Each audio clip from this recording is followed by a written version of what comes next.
오늘 우리에게 주시는 하나님 말씀은 시편 100편입니다. 시편 100편 1절부터 5절까지 우리 한 절씩 읽겠습니다. 온 땅이여 여호와께 즐거운 찬송을 부를지어다.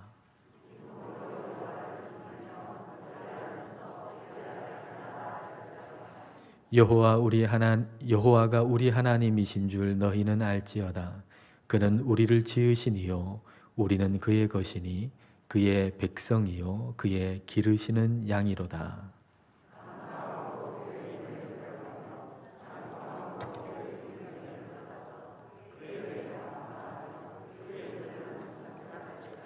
함께 읽습니다. 여호와는 선하시니 그의 인자하심이 영원하고 그의 성실하심이 대대에 이르리로다. 아멘. 행복은 감사의 문으로 들어와서 불평의 문으로 나간다 라고 하는 말이 있죠. 감사하지 않고는 우리가 행복할 수 없다는 얘기입니다. 많이 감사하면 우리 많이 행복해질 수가 있습니다. 감사를 표현할 수 있는 방법은 많죠. 감사합니다. 그렇게 말로 표현할 수도 있고요. 또 글로 감사를 표현할 수도 있을 겁니다. 또 감사의 선물을 드리면서 우리의 감사를 표현할 수도 있을 겁니다. 그런데 중요한 것은 감사의 대상이 누군가라고 하는 걸 아는 것이죠. 감사의 대상이 누군지 모른다면 우리는 결코 감사할 수가 없을 겁니다. 감사하고 싶어도 감사할 수가 없는 거죠. 여러분 한번 이런 장면 생각해 보세요. 자, 이런 경우를 한번 생각해 보세요. 여러분의 집에 초인종이 울립니다. 나가보니까 택배기사 아저씨가 택배를 가지고 왔습니다. 그 택배를 받으면서 택배기사 아저씨한테 감사하다라고 말을 하고 그 택배를 받았습니다. 분명히 나한테 왔는데 누가 보냈는가 보니까 보낸 사람 이름이 없습니다. 누가 보낸지를 모르겠어요. 열어보니까 옷입니다. 그 옷을 입어봤습니다. 근데 꼭 나한테 필요했던 옷이었고 색상도 너무 마음에 들고 그리고 크기도 딱 맞습니다. 내 사이즈를 정확하게 아는, 나를 잘 아는 어떤 사람이 보낸 것이 분명합니다. 그런데 누가 보냈는지 알 수가 없습니다. 근데 시간은 그렇게 흘러갔고 그리고 누가 나한테 이 옷을 보냈는가라고 하는 것을 더 이상 찾는 노력도 하지 않게 됐습니다. 그 옷을 지금 잘 입고 그렇게 지내고 있는데 그냥 택배 기사 아저씨한테 감사하다는 것으로 만족하고 정말 그 옷을 나에게 보낸 분에 대한 감사를 잊어버린 채 살아갑니다. 하나님을 모르는 사람이 바로 이와 같은 것이죠. 하나님은 우리에게 온갖 좋은 것을 다 주셨습니다. 부모님을 통해서 주시기도 하고 자녀들을 통해서 주시기도 하고 또 다른 어떤 사람을 통해서 주시기도 하십니다. 하나님은 여러 통로를 통해 가지고 우리에게 온갖 좋은 것을 주시는 분입니다. 그래서 우리는 부모님께 감사하기도 해야 하고 자녀들에게 감사하기도 해야 하고 또 사람들에게 감사하기도 해야 하지만 더욱더 하나님께 감사해야 합니다. 하나님께 감사할 때 그 감사가 완성이 되는 것이지요. 자, 1절 말씀을 여러분 보십시오. 온 땅이여 여호와께 즐거운 찬송을 부를지어다. 여호와 하나님께 감사하라고 말씀하세요.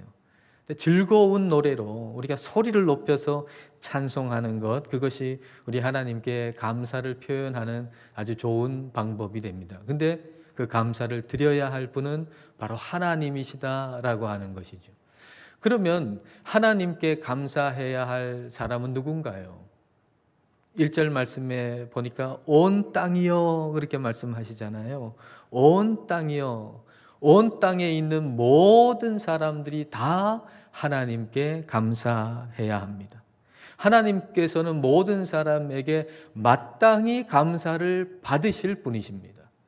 그리고 이 땅에 있는 모든 사람들은 마땅히 하나님께 감사하고 찬송하고 예배해야 합니다. 모든 사람들이 하나님께 감사한다는 거, 이건 마땅히 해야 할 일입니다. 그리고 사람이 해야 하는 마땅한 도리, 하나님께 감사하고 찬송하고 예배하는 이 마땅한 도리를 사람이 하나님께 드릴 때 그 사람은 참으로 복된 삶을 살아갈 수가 있는 거죠. 우리가 지난 7월 26일부터 119 기도를 드렸습니다. 우리의 사랑하는 가족들을 위해서 기도했습니다. 우리 사랑하는 가족들 가운데 아직 하나님을 알지 못하는 사람에게서도 하나님은 감사를 받으셔야 하고 찬송을 받으셔야 하고 예배를 받으셔야 하기 때문에 우리가 사랑하는 가족들 가운데 하나님을 알지 못하는 분들을 위해서 우리는 기도했습니다. 그리고 오늘은 119일째입니다. 지난 주간에 우리 사랑하는 두 분의 성도님의 부모님을 찾아뵙고 예배를 드렸습니다. 집으로 초대해 주셔서 그 집에 가서 함께 예배를 드렸습니다. 함께 예배를 드릴 때 그 어르신의 마음이 하나님께 열리는 모습을 볼 때 얼마나 참 기쁘고 감사했는지 모릅니다. 또 오늘 그렇게 어르신 한 분이 오셔서 또 더욱더 기쁩니다.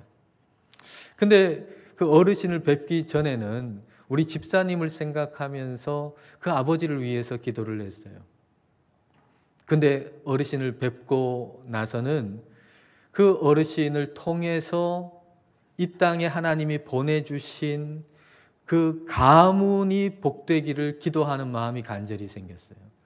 그 가문에서 제일 나이가 많으신 어르신이잖아요.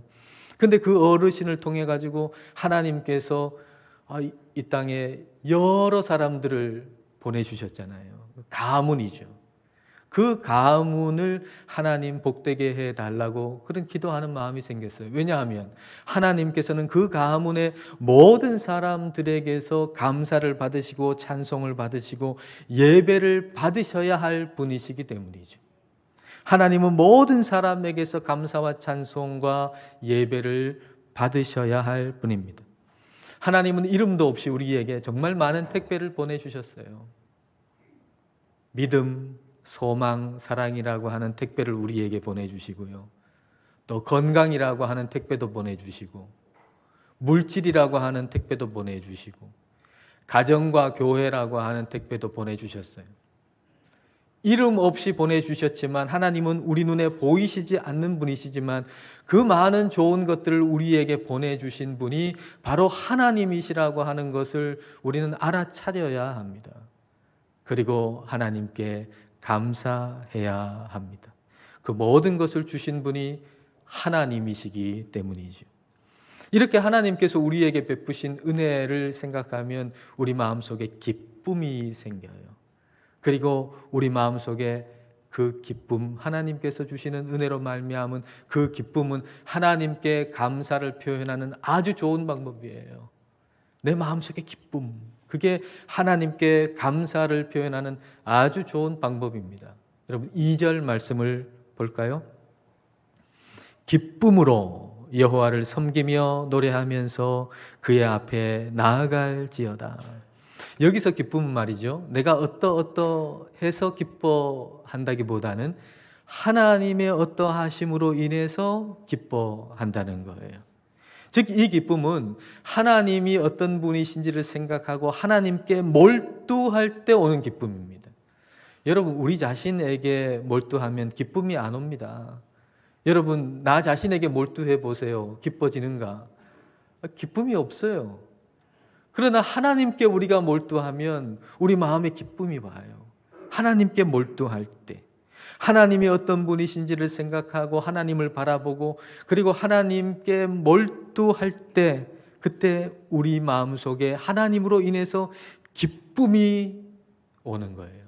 근데 그 기쁨이 바로 하나님께 감사를 표현하는 너무너무 좋은 방법이라는 거죠. 우리가 감사합니다 이렇게 얘기 안 해도 우리 마음속에 하나님 때문에 감사하고 하나님 때문에 기뻐하는 마음이 가득하면 그 기쁨이 바로 하나님께 드리는 감사가 된다는 것입니다. 그러면 하나님은 어떤 분일까요? 하나님은 어떤 분이죠? 3절 전반절을 보겠습니다. 여호와가 우리 하나님이신 줄 너희는 알지어다. 그는, 하나님은 어떤 분이에요? 우리를 지으신 이요. 너희는 알지어다. 알아라. 그리고 하시는 말씀이 하나님이 우리를 지으신 분이다 라고 하는 거예요. 하나님이 우리를 지으신 분이라고 하는 걸 알아라 라고 하는 거죠. 하나님은 우리를 지으신 분이기 때문에 우리가 하나님을 모른다면 참된 사람이 될 수가 없어요. 하나님이 우리를 지으셨는데 우리를 지으신 하나님을 모른다면 우리가 어떻게 참된 인간이 되겠습니까? 우리를 지으신 하나님을 알 때 우리는 비로소 참된 인간이 될 수가 있는 것이죠. 참된 인간이 되려면 하나님이 누구신가를 배워야 해요. 그리고 우리는 그걸 어디서 배우죠? 성경에서 배우는 것입니다. 성경은 우리에게 하나님이 어떻다고 가르쳐 주시나요? 하나님은 모든 만물을 창조하셨어요. 하나님은 저와 여러분을 만드셨어요. 그런데 사람이 하나님을 배반합니다. 사람이 죄를 짓습니다.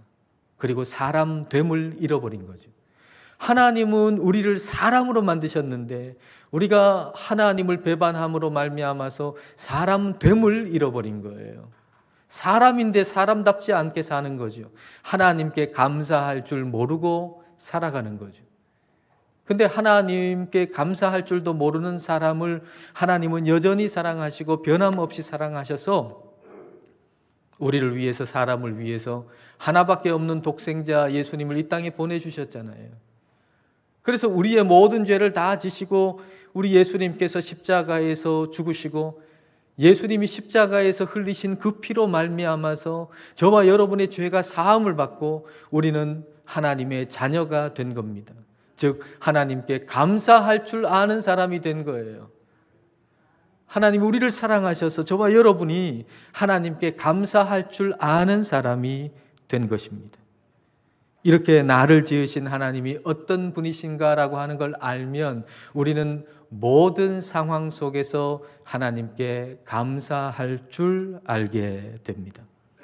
어떤 분이 맹모 삼천지교에 대한 새로운 해석을 써놓은 것을 제가 읽은 적이 있는데요.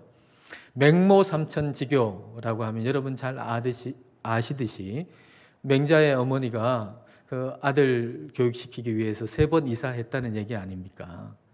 처음에는 그 공동묘지 옆에 이사를 했더니 그 아들이 그냥 상여 메고 곡하는 거 막 흉내 내니까 안 되겠다. 여기서는 안 되겠다. 그래서 시장 옆으로 이사를 갔잖아요.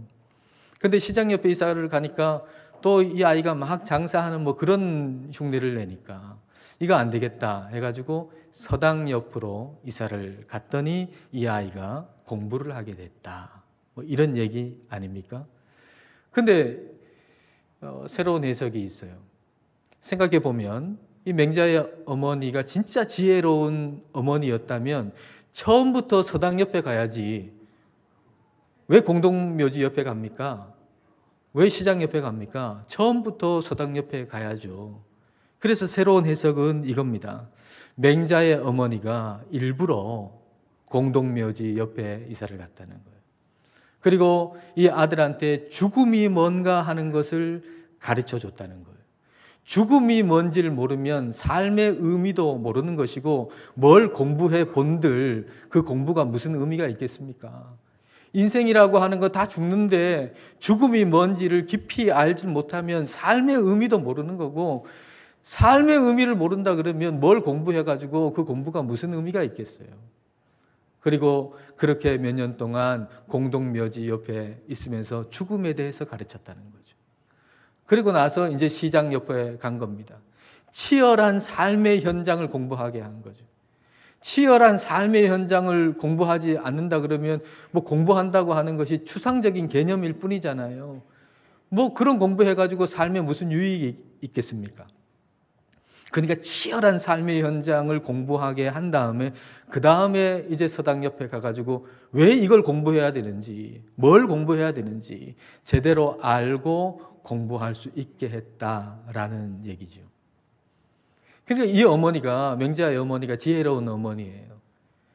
이 맹자의 어머니가 지혜로운 어머니여서 이 아들을 어디로 데리고 가든지 아들에게 유익하게 한다는 사실을 이 아들이 안다면 늘 어머니께 감사하겠죠.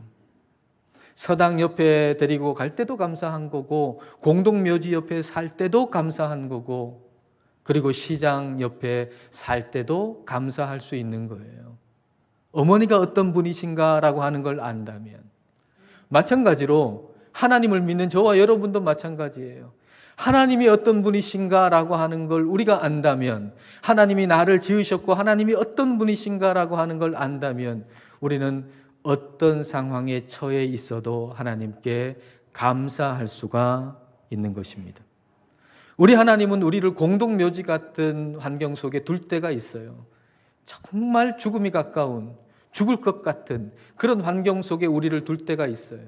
그리고 시끌벅적한 그런 시장 바닥 같은 그런 환경 속에 우리를 둘 때도 있어요. 그리고 서당 같은 그런 환경 속에 우리를 둘 때도 있어요. 우리의 눈에는 좀 더 좋아 보이는 게 있고 덜 좋아 보이는 게 있을 수 있지만, 그러나 하나님은 이 모든 것을 우리를 유익하게 하시기 위함이지 결코 나쁘게 하시기 위함이 아니라고 하는 사실입니다. 그래서 우리가 비록 우리 눈에는 좋아 보이지 않는 상황 속에 있을지라도 하나님이 어떤 분이신가를 생각하고 하나님을 바라보고 하나님께 몰두할 때, 그때 우리는 기쁨으로 하나님께 감사할 수 있는 것입니다. 여러분, 하나님은 우리를 창조하셨어요. 하나님은 우리를 다 아세요. 하나님은 우리를 책임지세요. 그분이 바로 우리 하나님이세요. 3절 하반절을 우리 볼까요? 우리는 그의 것이니 그의 백성이요 그의 기르시는 양이로다. 우리는 누구의 것이라고요? 하나님의 것이에요. 하나님 소속이에요. 여러분, 이게 얼마나 감사한 일입니까? 우리가 하나님 소속이라고 하는 게 얼마나 자랑스러운 일입니까? 여러분 생각해 보세요. 우리가 하나님 소속이에요. 이게 얼마나 자랑스러운 일이에요. 서울대학교 나온 사람들, 서울대학교 소속이라고 하는 거 자랑스러워하지 않는 분 없더라고요. 그리고 자녀들, 서울대학교 자녀들이 다닌다 그럴 때 부모들은 굉장히 그걸 자랑스러워 하더라고요. 그런데 저는 그것보다 훨씬 더 우리가 하나님 소속이라고 하는 걸 자랑스러워해야 한다고 생각합니다. 우리의 자녀들이 하나님 소속이라고 하는 거, 이걸 우리는 자랑스러워해야 합니다. 지난 한 주간 새벽에 예수님께서 마태복음 5장에 팔복 말씀하신 것, 그 말씀을 가지고서 우리가 지난 한 주간 새벽 기도회 때 말씀을 나눴습니다. 우리가 복에 대한 생각이 깊어지면 감사의 깊이도 깊어집니다. 그 중에 목요일 날, 지난 목요일 날 수능 날이었죠. 수능 날 새벽에 함께 나누었던 말씀을 다시 한번 나누기를 원합니다. 마태복음 5장 7절에 긍휼이라고 하는 말씀을 나누면서 요한복음 5장에 38년 된 병자 이야기를 드렸습니다. 그 38년 된 병자가 말이죠, 베데스다 못가에 있잖아요. 그 못에 물이 이렇게 움직일 때 그때 제일 먼저 들어가면 병이 낫는다라고 하는 걸 그들이 알고 그 베데스다 못가에 정말 많은 병자들이 거기에 있었지 않습니까? 근데 저는 그 모습이 마치 수능 시험을 보는 51만 명의 수험생들 같더라고요. 51만 명이 이번에 시험 쳤다잖아요.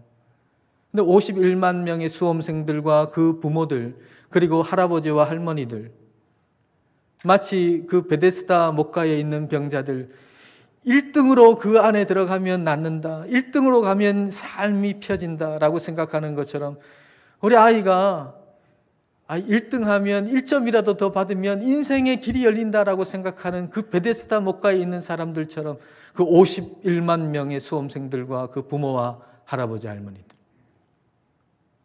그 38년 된 병자가 그렇게 그곳에 있었잖아요. 1등 하면 낫겠다고, 1등 하면 길이 열린다고. 그렇게 경쟁의 원리 속에 있었던 그 38년 된 병자에게 예수님은 긍휼을 베풀어 주시기 위해서 오셨어요.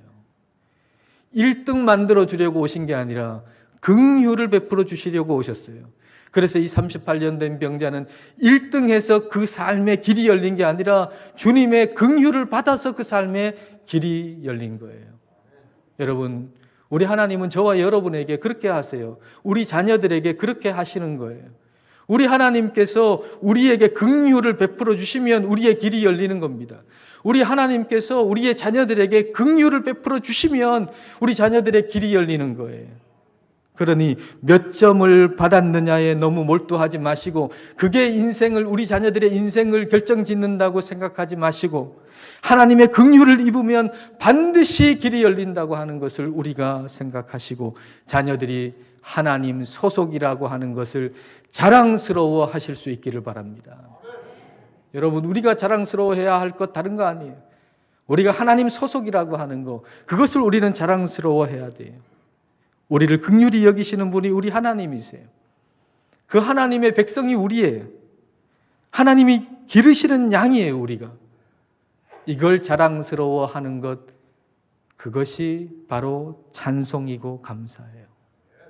여러분, 우리가 하나님 소속이라고 하는 걸 자랑스러워하지 않는데 어떻게 찬송을 합니까? 우리가 하나님 소속이라고 하는 걸 자랑스러워하지 않는데 어떻게 하나님께 감사합니까? 우리가 하나님 소속이라고 하는 것을 자랑스러워하는 것, 그게 찬송이고 그게 하나님께 드리는 감사입니다. 여러분, 4절과 5절을 보십시오. 감사함으로 그의 문에 들어가며 찬송함으로 그의 궁정에 들어가서 그에게 감사하며 그의 이름을 송축할지어다. 5절의 말씀은 원문에는 키라고 하는 단어로 시작하는데 왜냐하면이라는 뜻이에요. 그러니까 4절에서 감사하라, 찬송하라 그렇게 말씀하시고 5절에서 왜냐하면, 왜 하나님께 찬송해야 되는가? 왜 하나님께 감사해야 되는가? 이유를 말씀하고 계세요. 그 이유가 뭡니까? 자, 5절 다 같이 읽겠습니다. 여호와는 선하시니 그의 인자하심이 영원하고 그의 성실하심이 대대에 이르리로다. 우리는 왜 하나님을 찬송해야 합니까? 왜 하나님께 감사해야 됩니까? 하나님은 선하시기 때문이죠. 하나님은 인자하시기 때문이죠. 하나님은 성실하시기 때문이에요. 우리 하나님의 인자하심이 영원해요. 우리 하나님의 성실하심이 영원해요. 그 성실하심을 다른 말로 표현한다면 하나님의 의리예요. 하나님의 의리. 하나님의 의리는 영원한 거예요. 사람은 말입니다, 아무리 의리를 지킨다 그래도 의리 지킬 사람 이 세상에 한 명도 없습니다. 의리를 지키고 싶어도 사람은 의리를 지킬 수가 없습니다. 아무리 의리 좋은 친구라 그래도 내 장례식까지는 오겠지만 그 다음에는 같이 가주지 못합니다. 의리 있습니까? 의리 못 지킵니다. 아무리 의리 좋은 친구도 내 장례식까지 와가지고는 울 수는 있겠지만 그 다음에는 같이 못 갑니다. 어떤 상황 속에서도 같이 하겠다고 그렇게 맹세하고 언약했던, 어떤 상황에서도 영원히 사랑하겠다고 그렇게 언약했던 배우자도 내 장례식을 잘 치러줄 수는 있겠지만 그 이후까지는 따라올 수가 없습니다. 어떤 인간도 어떤 사람도 끝까지 의리 지킬 수 있는 사람 이 세상에 한 명도 없습니다. 그러나 우리 하나님은 끝까지 의리를 지키시는 분입니다. 우리의 죽음의 순간까지도, 그리고 죽음 이후까지도 우리와 함께 하시는 분이 바로 우리 하나님이십니다. 하나님의 선하심과 인자하심과 성실하심은 끝이 없습니다. 이렇게 좋으신 하나님이 우리 하나님이세요. 이렇게 좋으신 하나님이 저와 여러분을 지으신 우리 하나님이세요.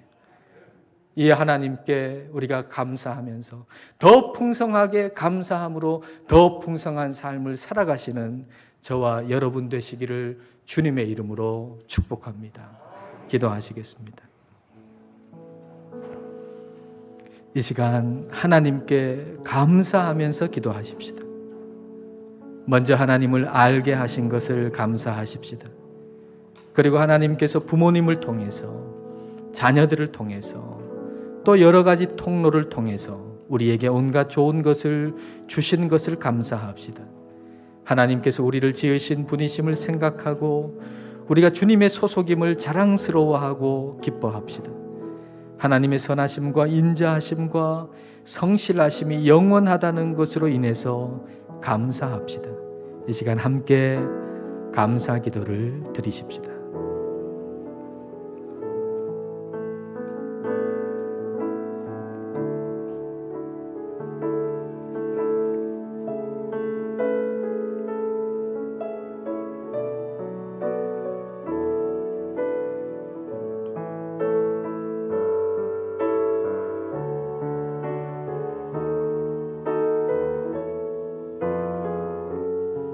하나님 아버지, 하나님이 누구신지를 알게 하시고 우리가 누리는 모든 것이 어디서 오는 것인지를 알고 하나님께 감사할 수 있게 하심을 감사드립니다. 우리를 지으신 하나님께서 우리의 인생을 누구보다 더 잘 아신다는 것을 기억하고 어떤 상황에 처해도 하나님께 시선을 두고 감사를 잃지 않게 하옵소서. 우리가 하나님께 속해 있다는 사실로 인해서 자랑스러워하고 기뻐하게 하옵소서. 하나님의 선하심과 인자하심과 성실하심이 영원하심으로 인해서 감사하게 하옵소서. 풍성한 감사로 풍성한 삶이 되게 하옵소서. 예수님 이름으로 기도드립니다. 아멘.